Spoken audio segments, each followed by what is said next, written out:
Hi, I'm Vandana Saxena, a principal and a teacher for the past 30 years, and in this video I will be sharing with you 3 smart strategies to help children from not getting distracted by the use of smartphones. If you like this video, do share it amongst your social media and other friends so that we can all gain and grow with each other. The COVID brought with it the use of smartphone in everyday, day-to-day instruction, and children have got addicted to it, and also they are aware of many new features and innovations which makes instructions much more engaging and possible.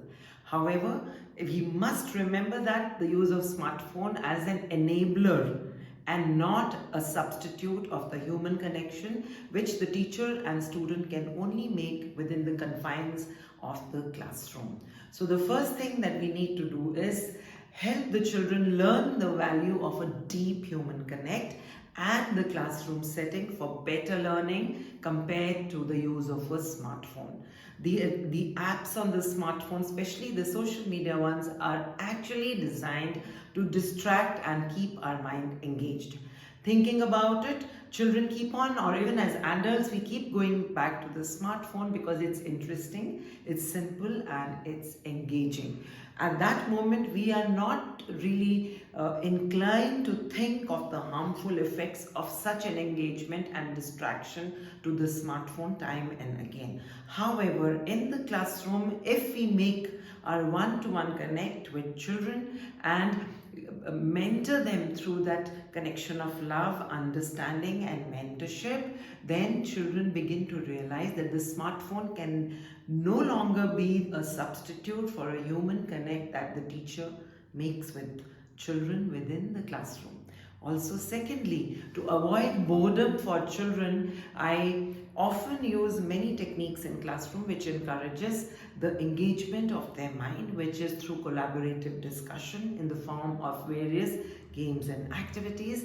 And kinesthetic movement in class is very, very important, and in a very, very effective way of encouraging children to the main problem that children have from sitting in the class for a very long time is that they begin to feel bored and their mind is no longer engaged and what's being said in the class. So how about designing certain activities like setting up gallery walks or combining children in pairs where they work with each other, discuss with each other, and then they share with the rest of the classroom with the teacher as a facilitator and a leader of taking instruction forward, keeps the children's mind completely away from the smartphone, which is only a one-to-one interaction, and it's a very dry and lacks any human emotions. Also, for children to understand the value of a classroom setting for better focus and better learning, sometimes I shift the classroom to the hallway and try to have the classroom in the hallway where there is movement and there's distraction from what's happening around. Often I have found that after some time, children automatically begin to understand the focus and the concentration which is possible only within the confines of the classroom, especially if the classroom is armed with facilities to engage children in many different ways. So with these two things, once children learn the value of a human connect that comes only from physical presence and one-to-one presence of a teacher, and second, the classroom setting as being more effective for their learning, automatically their mind does not waver and keep going to the smartphone time and again. The second thing that we can do is to use smartphones as an enabler for our teaching and instruction methodology. If you can't beat them, accept them. So you can allocate time, and the smartphone can often be used for allowing children to research on certain topics sitting within the classroom, and it can be used to fill in Google forms. It can be used for socio-emotional check-ins. It can be used for punching in their doubts simultaneously and sending emails to the parents should the child not be able to bring up the question within the class.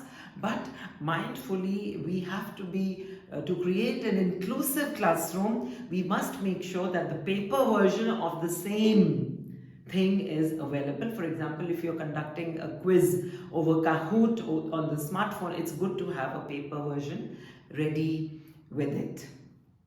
To sum up, there will come a time when children will be sitting in the classroom with their smartphone. So at that time, it's good to set boundaries for the use of a smartphone.